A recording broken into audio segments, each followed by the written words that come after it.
Greetings! I am Herbert Erpaderp. The last Ask a Herbert Erpaderp was 2 weeks ago, so it's time to do it again. First, we've got a couple of patron voice questions. This is the voice of Top Bunk Productions.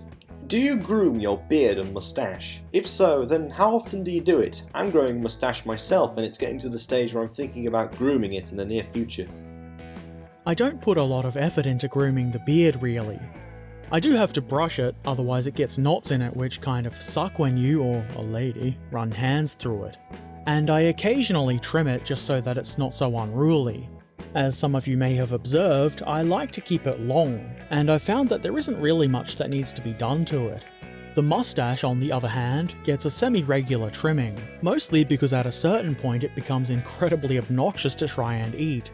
I've been meaning to get a little electric trimmer for that, but I usually just use scissors and trim the bit above my mouth, so the sides of the mustache do get pretty long. I can twirl them up and style them in a villainous way if I want. I don't have any products to put it in to keep it that way, and it doesn't really stand out against the beard anyway, so I don't usually bother. And here's another one from Duncan Hoover. This is the voice of Secreted Police at Duncan Hoover. My question is, has anyone pushed you to a limit where you've snapped? Oh yeah, quite a few times. I'm happy to say not for many years now though. I used to be a lot more angry when I was younger, and I didn't really know any healthy ways to deal with it, or any problems really, so I would drink a lot and lash out when provoked enough. That was punk as fuck though, so I thought I was all fine and dandy. In my opinion, it took me way too long to get a handle on that sort of thing. I like to think that nowadays I'm pretty good at figuring out when someone's trying to get a rise out of me, and what's worth being upset about or not. Most things aren't. It might be partly because I'm just getting older and caring less about stuff, but it's not just that. I've done a lot of introspection, and put some effort into improving myself. It does take some self-control to not be bothered by people being shitty at you and to stop from reacting to them. Really, if you get to a point where you snap and lash out, you're really letting somebody else control you. You should be in control of yourself. It is pretty satisfying to not let somebody win when they're trying to get that reaction out of you. That way the only person's time that is being wasted is theirs. I think the Mighty Jingles mentioned a game he played in the Navy called You Flash First You Lose, or something like that. It's not just a game, but a general fact of life. You flash first, you lose. Enough waffling, I'm not really sure if I'm getting anywhere. It is now time for the text questions. James Valentine said, after doing the VK4502 with the turret forward, would the kit quality tempt you to do the turret back version someday, if you ever got the chance? Though it did seem like a chunky monkey of a kit, so displaying two of these beauties might be a pain. Don't worry, I'm not demanding you do one. Well, I do appreciate the non-demand. I'm pretty sure that when I bought that kit they had both the forward and rear turreted versions. I considered getting both, but I didn't have the money for both, so I got the one that I liked the most. That's how I remember it anyway. It was something like 6 or 7 years ago, so, I'm old and crap and my memory is failing. Anyway, I would certainly be tempted to do the rear turreted version someday. They would take up a fair chunk of space to display next to each other, but it would look cool. If I see it cheap enough, I'll almost certainly pick up the rear turreted version, just for reasons. Ratto said, did you invent the baking paper? I can neither confirm nor deny any involvement in the invention of baking papers past or present. Duncan Hoover said, will this be the first Ask a Herbert Erpaderp where I've used words and a voice? I don't know. It is possible, but we may never know. Skeletor said, can you do a model collection video? I've been asked this a few times, including the repeated times you've asked me, but it's just not something I'm that into. Most of my models are stored in various boxes and army bags and stuff, and it just seems like way too much effort to get them all out and set them up to do a video. And I don't really have an appropriate space that would fit them all, so I would have to shuffle them around and do multiple shots and things like that.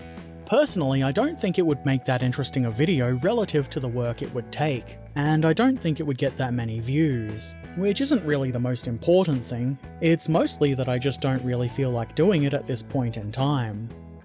Salika said, is there any places in the world you would like to go to / visit? Museum, landmarks, cities? I'm assuming you've forgotten the word would in the question, but yeah, sure. There's plenty of places I'd like to go. Places like the Bovington Tank Museum, or that museum near Boston where the Chieftain and Sophie line have been doing videos lately. I can't really think of a lot of them off the top of my head, but there's a lot of things I see or hear about and think, hey, I would like to go to there. Not having money makes it hard to go to places that aren't local though. I'm hoping to go to the Armour and Artillery Museum in Cairns at some point, hopefully soon. That's at least in the same state as me. I don't really have a list of places, so I guess this isn't an especially satisfying answer. Ahmed Jerboa said, when do you think you will showcase your Flames of War Brits? I don't know. At least with something like a single army in a single scale, it's not so much work to put together a showcase type video. My Flames of War Brits are mostly unpainted tanks. I haven't actually got any infantry for them at all yet, unless you count the crews of the towed guns as infantry. I certainly don't. I do actually plan to pick up some 15mm scale British infantry soon. I'm not sure if I'll get Flames of War models or Plastic Soldier Company or what, but I guess the answer to the question is, eventually.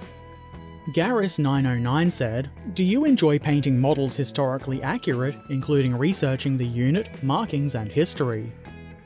Not especially. I do enjoy learning about history and things like that. It's quite fascinating, even though I forget most of what I learn. And I do rather like seeing something someone has spent a lot of time and put a lot of care into doing as accurately as they can. To be fair, it's often nice to see someone doing a thing that they're really passionate about no matter what it is. I guess unless it's harmful or something. It's not really for me though. I prefer doing things with my own interpretation, or just in ways I think will look cool. And as much as I enjoy learning stuff, having to go into detailed research for a specific vehicle turns into a bit of a chore for me. Not only that, but it adds way more time to the build, and there's just so much more opportunity to procrastinate and not get anything done. I know myself and I know that I would just end up slacking and not getting anywhere. I guess you could say that I'm a bit of a casual with my builds. That's how I enjoy the hobby. I do enjoy silly things like Pink Panthers and such, but I do also like to paint things so they look convincingly accurate, to a degree. I don't really aim for perfectly accurate, and I'm usually satisfied to just create a general representation of a thing. And a lot of the stuff I do is for gaming, rather than display pieces. Everything I do will probably cause upset to rivet counters, but I don't think rivet counters are really relevant in this discussion.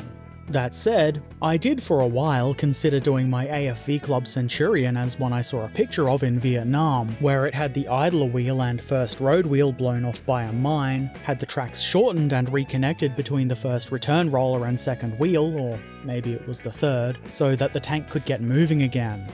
I thought that would be an interesting subject, but then I thought I really would prefer an intact tank. Maybe it's a project for another Centurion kit, if I ever see one in a store. It took me long enough to find the first one. Trekan Bilovic said, did you serve in the army? If no, any regrets? If yes, any regrets? I've not served in the army, I've never wanted to, and I don't have any regrets. I'm pretty sure there have only been a few times in my life where I would have met the fitness requirements for even joining the army. And, not to get too political, I don't feel like there's currently anything worth being in the army and potentially being sent to fight and possibly die for. The US says it's time to go to war, so Australia jumps. Some rich old bastard's oil profits? Nuts to that. I'm not gonna die for them. Also, I really don't like the thought of having to be around people all the time, like living in barracks or whatever. Plus, I've never enjoyed being ordered around and told what to do. I enjoy my freedom, because I'm a rebel, I guess. Some dude said, do you have a best year, such as the year you graduated or went on a holiday? Interesting question. I don't think I really have a best year. Sure, I've got a lot of great memories of rad things that have happened, but a lot of things happen in a year, good and bad. So I find it pretty hard to objectively say, yes, this year was the best year, if that makes sense. I guess the best answer I have is that I would like to try and make each year better than the previous year. It seems a bit sad that maybe the best year is in the past. I don't actually think it is though. Dreadnought Luna said, will you ever paint the big boy? Eventually, I just haven't really felt like painting it to be honest. It probably would be a good idea to do so though, if only from a numbers perspective. The build video does get quite a lot of views, and I think a painting video might do well. I just haven't really felt the urge to paint it over the other things that I've been working on. I will probably get around to doing it fairly soon though, relatively speaking that is, so I wouldn't hold your breath if I were you. Bliatzkrieg said, "Do you listen to Sabaton? If yes, what is your favourite song from Sabaton? Mine is Ghost Division." I feel like I answered this last fortnight or maybe the one before, but yes, I do like Sabaton. They're one of my favourite bands, and I would like to see them again sometime soon. I'm way too indecisive to pick an actual favourite song, and Sabaton have a lot of really good stuff to choose from. But I guess if I have to pick some, I would say I'm partial to Hell and Back, No Bullets Fly, Carolus Rex, and Far From the Fame. That little list could change from day to day though. I see no reason to really pick a favourite. I'm sure all of you already know about it, but I've really been enjoying the Sabaton history videos on YouTube lately. If you've not seen them, definitely check them out. Top Bunk Productions said, "If you could put Zimmerit on a KV2 turret, would you? And ruin a perfectly good KV2 turret? No way, man. No way." Ducking Tanker said, "What is your favourite version of the Sherman?" Probably the Calliope. Does that count? I'm not sure if it was a specific version of the Sherman the rocket launcher was fitted to, but I really enjoy the Calliope. It's a silly looking thing, so that shouldn't really surprise anyone. I also think the Firefly is pretty cool. I think that might also count as a couple of different variants too. Spacefan247 said, "Which do you prefer, planes or ship models?" To be honest, I feel about the same way for either. If I really had to pick one though, I would choose ship models, because ships are pretty interesting.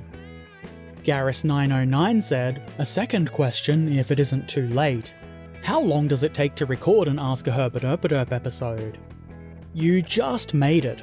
I normally grab the questions and make the pop-up images a little bit earlier than I have this fortnight. I'm a little bit behind where I would like to be. The time it takes to make these videos depends. Obviously, the longer the video is, the longer it takes to make. Generally, Ask a Herbert Erpaderp takes between 5 and 8 hours to make. I do keep track of the time I spend on things, but it's pretty rough and does include a fair bit of time in which I'm just being distracted. The thing that takes the most time is voice recording. Sometimes I can get it done fairly quickly, but sometimes I just have a bad day where I can't get the words out how I want to, and often there's annoying interruptions that I can't control, like bogans driving their loud garbage cars past, or neighbours loudly coughing near my window. If you've watched my streams, you'll most likely have heard that sort of thing because I can't edit them out live. I do try to spread out the tasks for Ask a Herbert Erpaderp. Like a couple of times through the fortnight, I go into the modelling channel on Discord, grab a couple of images and write a little bit about them. So it's not as though I'm really sitting here for however many hours straight making the video. Modelling videos are a bit different. I found as a general rule of thumb it takes me about an hour to get a minute of actual video, give or take.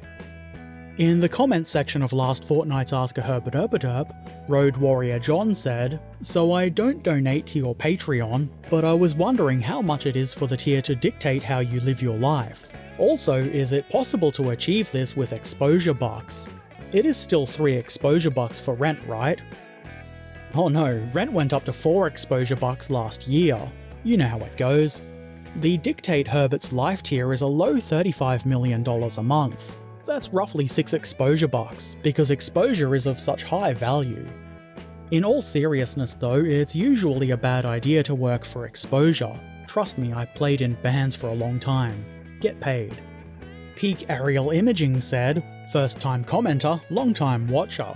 I have to say that I'm a bit angry at this video. The unnamed commenter and your response made me spit a mouthful of sticky cola over my new beautiful monitor and keyboard, causing me great anguish and despair. 1.34 hours of my time were wasted on purchasing unwanted cleaning supplies, lost internet watching, and general chaotic disruption. Who do I send my invoice to? I must have compensation. That being said, thank you for yet another great video. And please put more of them stupid comments up. I do not think I have laughed so hard in a long time, and I applaud you for that, sir." I am sorry to hear of your anguish and especially your unfortunate monitor and keyboard. Please send an invoice, along with a sack with a $ painted on it, to John Clearly Fake Person, 69 Funny Sex Number Street, Pullen Vale, Queensland, Australia, postcode 4069. I'm glad you got a good laugh out of it. I probably should be less selfish with the hilarious rage in future, though generally I feel like sharing it does give them the attention that they probably want, even when the name is obscured, but sometimes it is worth the laugh. MK4433A, or is it Mark 44? They said, "Thanks for the creation of content." You are most welcome. I do rather appreciate it when people say nice things. A simple thank you might not seem like much, but it is quite valuable, especially amongst negativity, complaints, and outright abuse. I think I'm lucky. A lot of the people who do comment on my videos are quite positive, and I certainly appreciate that. It does brighten my day when somebody takes the time just to say thank you, so thank you. It's obviously very easy to leave no comments at all, and people are usually more inclined to speak up or comment when they're upset or trying to be a dickhead. I would like to encourage people to leave even simple little comments when you like something, not just here, but anywhere. I try to do it myself. It is simple, but I think it's nice. Andrew Noonan said, "I've had cats for quite a few years now, and they have managed to destroy a few models in that time. They got one last night, Matchbox ME410. Have you lost any models to your pets?" Since I got back into modelling a bunch of years ago, the only pets I've had in my own place are mice and fish. My mice don't often interact with my models, unless it's a mouse tank, and my fish can't. Though I guess the shrimp tank did splatter water onto the SU-85 I just finished. But nothing too major. I'm sure the mice would love to chew up all my tanks and expel waste all over them, but it's really easy to stop them by keeping them in their cages. I guess that doesn't really work with a cat. I'm sure when I was a kid various cats we had destroyed some of my models, but I can't really remember it happening. Also, I'm sorry to hear of your loss. Fog of War Miniatures said, "Have you ever accidentally left a paint open and it has dried by an accident?" Not since I was a kid. I do vaguely recall doing it more than once when I was young, but not since then. I'm pretty careful with my paints. Also, the Vallejo dropper bottles aren't really conductive to painting directly out of the pot, so they usually get the lid put right back on after the paint has been dispensed. If I was painting directly out of a pot, I could see myself maybe leaving it open on the desk, though I would almost certainly accidentally knock it over before it dried out. And that's it for the questions this fortnight. Let's go and have a look at what models have been shared in the Discord community. As always, I don't really have the time to share everything that's been posted, so if I haven't shared your pictures, don't take it personally. And of course, if you want to see everything, there's a link to the Discord in the description, so head on over there and take a look. First, Jihad Geppo has finished working on this KV-1. The result is nothing short of amazing. I'm not entirely sure, but judging by the turret, this is an earlier model KV-1. I don't know the manufacturer of this kit, but I feel safe in assuming that it's 1/35th scale. What really matters though is that it's awesomely painted. You probably don't need me to tell you that though. Geppo or Teppo or whatever he's calling himself nowadays always does good work, so this isn't surprising. A brief description of all the steps and colours that were used has also been shared on Discord, along with a bunch of progress pictures that I haven't shared here. Feel free to go to the modelling channel in Discord to see them, along with a lot of other cool stuff like this Italian tank that Top Bunk Productions has been working on. He's actually been working on two, but this one is heavily modified to represent a version captured and, well, modified by the Germans. Or at least I believe that's the intent. It's got a whole bunch of extra track as extra armour, an MG34, a bigger gun, some scratch-built shirtsen for the turret, and hull shirtsen taken from an old Fujimi field accessories kit. There's also a Panzerschreck on the whole rear. This looks really interesting. I don't think it's based in reality, though I'll be happily corrected if it is. It's very good work, and I can't wait to see it finished and painted. Top Bunk also scratch-built this small radio. I really like this. It's not perfect like a store-bought radio might be, but it's still really cool and has a lot of character. Top Bunk has been really busy and finished this Soviet Maxim MG team in the running position. These are really quite well painted, and the basing is great too. The face on the guy pulling the gun looks really determined to get where he's going. Keep up the great work. Ratto shared these rad red boys. He says they are invincible army soldiers for infinity. I don't know if they're actually invincible or not, but they look pretty damn cool. Really nicely painted. I bet they're fast too, because they're red. In the following two pictures, Ratto has painted one more guy and brightened the black parts. Now they're shiny and Ratto isn't sure if he likes them, but I think they look pretty good. I quite like the blue parts on the one in the middle. Makes it stand out quite a bit. In a good way. Cartool shared this glorious model of the Bismarck. It's on one of the excellent water bases that Cartool does with some nice big waves, and it's got a fancy name plaque and all. And obviously the model is very nicely detailed and painted. I rather like the positioning of the turrets and guns themselves at different elevations. It's interesting. It seems to me most people, myself included, tend to put the guns at the same elevation and face the turrets forward or rearward as applicable. Amazing work. Iriday or Iridai, I'm not sure how to say that. They say they're new here and wanted to share their latest tank, which is a Takom Panther Ausführung A in 1/35th scale. And I've got to say, as a lot of others in Discord have said, this is really impressive. The model is very nice and the painting is excellent. There's a lot of attention to detail here. Even the spent shells on the engine deck have text that looks like it could be legible on them. If that's not a decal, I'll be incredibly impressed. I mean, I'm still impressed even if it is a decal. Awesome work. I can't be the only one that would love to see more. Max Strike Eagle has been doing some awesome kit bashing, and I'm just going to steal the text about this that he wrote. So this is the autonomous CAS hover vehicle. It has a single 7.92mm high-powered laser turret mounted on the belly that can traverse to the left for firing. The aircraft operated much like an AC-130 gunship. It circles the designated target and lays down fire from above. The cylinder on the front right is the main spotter camera, which is used to highlight targets for the camera mounted onto the turret itself. The aircraft mainly uses radar for navigation, but the spotter camera can be used for piloting. I really like this. I find it interesting to look at and try to figure out what all the random bits are from. And here it is with some paint. I'm not 100% sure it's finished, but it looks pretty cool. It looks like Max has decided to name this Unmanned Close Air Support Vehicle Mouse. Awesome work. I really enjoy seeing this kind of thing. The paint brings it all together so nicely and you wouldn't know it was made of random bits. Joseph Stalin shared this Pershing. This isn't a very Russian tank, Mr. Stalin. I mean, it does look very nice. It's also very clean. Did you steal this from the Americans, Mr. Stalin? Trekan Bilovich, I've tried to pronounce it how you told me, but you did also say to pronounce it how I like, so if it gets too hard I'll just take a page from Jingles' book and call you Dave. Anyway, Trekan shared their second platoon of Italian M1441s. These are Battlefront models, 2 in plastic and 1 in resin and metal, and they look great. I like how you've got the rivet detail to pop on the plastic models, or the ones I'm assuming are plastic. Very nice work. The Tank Man has been working on this model of a brig-rigged sloop carved from balsa wood. The upper hull is made from a balsa sheet. This is really cool.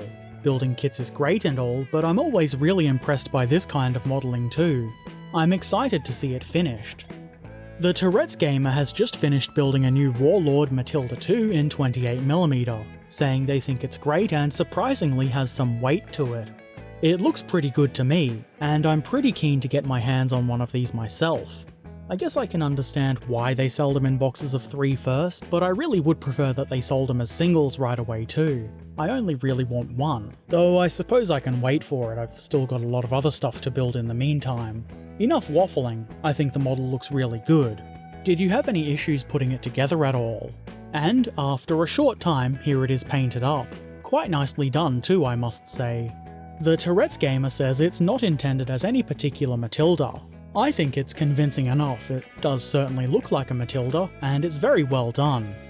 James Valentine has finished these 3 slightly different Rubicon Shermans. Being Rubicon, it's in 28mm scale. The crew figures are from Perry Miniatures. It seems James had some dramas with army painter varnish which started to frost, but he saved it with a stiff brush and some warmth. These look really great. I like that you've also done up a couple of extra turrets. I suppose that's for when you want different guns. Amazing work as usual. I can't wait to see what you do next. Gopnik has shared this 1/48th scale BF-109, which has sustained a little bit of damage. I'm sure it's not too bad and it will be back up in the air within an hour or so. Also, it didn't take long for somebody in Discord to say, "You've got a hole in your left wing," which made me chuckle. This is very well done. This model is intended for a diorama and I do hope you'll share that when it's finished. Very cool. And that's it for the models this fortnight. While this is the fortnight for the sharing of the artworks, I'm running out of time to get this done and it is quite hot in here. So I'm going to skip the artwork this time and we'll check it out next fortnight.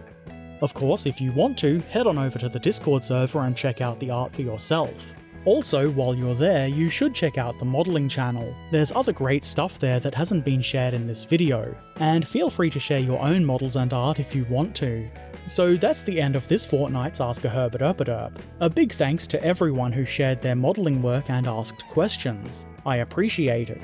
If you've got a question you would like answered, put it in the comment section below or on Discord. Also, don't forget to subscribe, follow, dingle the bell, and all the other things you do on YouTube and social media. Links to all of the things, including my Patreon and merch store, are in the description below. And, as always, I shall return soon. So, until then, be excellent to each other, and thanks for watching. Farewell.